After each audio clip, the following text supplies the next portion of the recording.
नाही ना, मी माझं घर सोडलंय. पण का? म्हणजे अभयशी भांडण वगैरे झालं का? ते टाळण्यासाठीच मी हा निर्णय घेतलाय.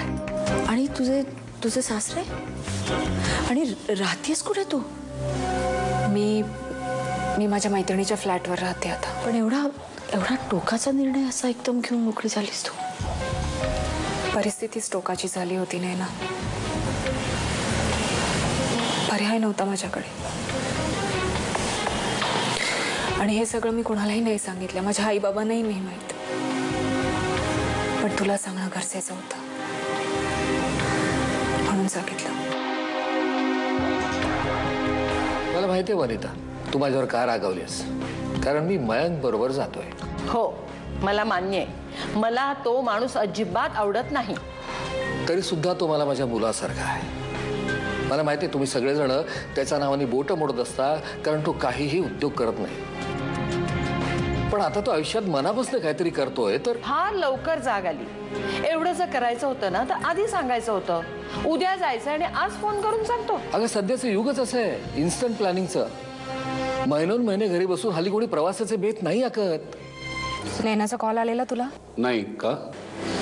मी आता घरी गेले होते तुझ्या, तिथूनच परत येते. का तू घरी का गेली होतीस? अरे अभय आला होता ना काल तुझ्याकडे. अगं पण अभय येऊन गेला मी तुला सांगितलं.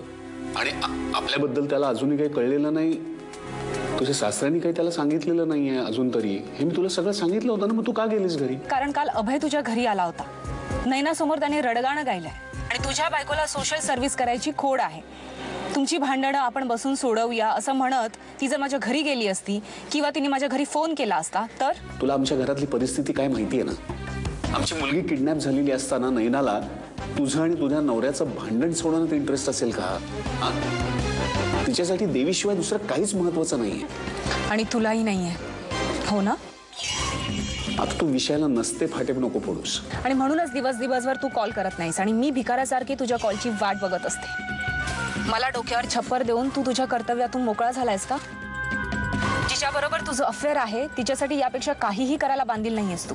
मला कळलंय आनंद, तुला ना स्वतः पलीकडचं जगच दिसत नाही. कोणी जगो किंवा मरो, तुझ्यासाठी मला फोन का नाही केला, मला महत्व का नाही दिलं, या पलीकडे काही दिसतच नाही तुला.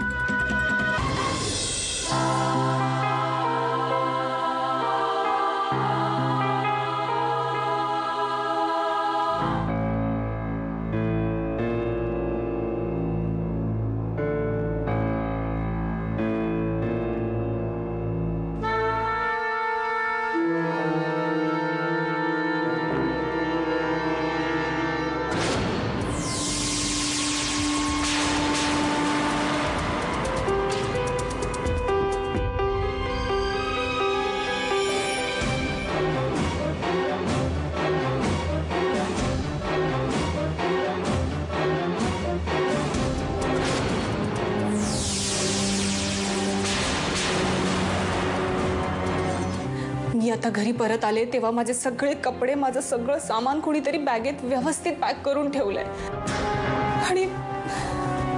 आणि आरशावर पण लिहिलंय, घरी जायचं नाही का? गॉड. विक्रम प्लीज तू आताच्या आत्ता इकडे ये. मला खूप भीती वाटतेय. अनु, मला आता या परिस्थितीतून निघायला नाही जमणार. मी नैनाशी खोटं नाही बोलू शकत आता. मग त्याने इथे येऊन माझा आता जीव घेतला तर चालेल का तुला? नैनाच तुझ्यासाठी सगळं काही आहे, मी कोणीच नाहीये. मी मयंकला फोन करतो, त्याला विचारतो त्याला जमणार आहे का तुझ्याकडे यायला. तू मला स्वतःचं खेळणं समजतोस आणि मयंकला नोकर. मयंकने इथे काय यायचंय? कोण लागतो तो माझा? तो तुझा नाही पण तो माझा मित्र आहे. आणि मी कोणाकडून काय फेवर घ्यायचे यावर कोणी मला शहाणपणा शिकवायची गरज नाहीये. ओके विक्रम, काय? You are sounding like a stranger. असं वाटतं मी तुला ओळखतच नाहीये. मी मयंकला फोन करतो.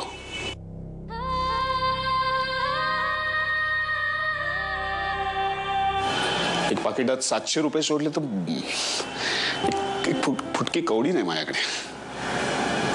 पण तू धुरंधर आणि धुरंधर मध्ये पार्टनर आहेस ना अजून? मयंकचे उपकार, दुसरं काय.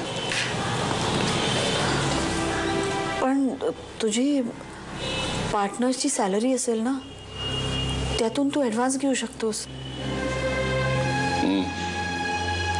तेच करावं लागेल. मयंकशी बोलतो मी उद्या. तर लोकांसमोर भीक मागण्याशिवाय दुसऱ्या काही पर्यायच नाही. तू कोणासमोरही भीक मागत नाहीयेस विक्रम. हे तुझे कष्टाचे, मेहनतीचे, तुझे हक्काचे पैसे आहेत. आपल्या दोघांनाही प्रश्न पडायचा ना, त्याला नक्की काय हवंय. मला कळायला लागलंय त्याला काय हवंय. त्याला मला पुन्हा शून्यावर नेऊन उभं करायचंय. पण का? का?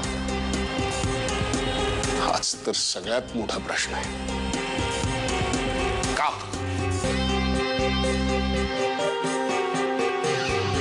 तू आधी सरळ माझ्या घरी जा. मी रात्रीपर्यंत परत येईन आणि मग बोलूया आपण. तू एवढं बोललास तेच खूप आहे माझ्यासाठी. थँक्यू. जायचं की नाही ते मी ठरवते. अगं पण अनन्या, हे बघ, मी चिडून अजिबात बोलत नाही. फक्त तू परत आलास की मला एक कॉल कर. Okay, take care. Bye. Bye.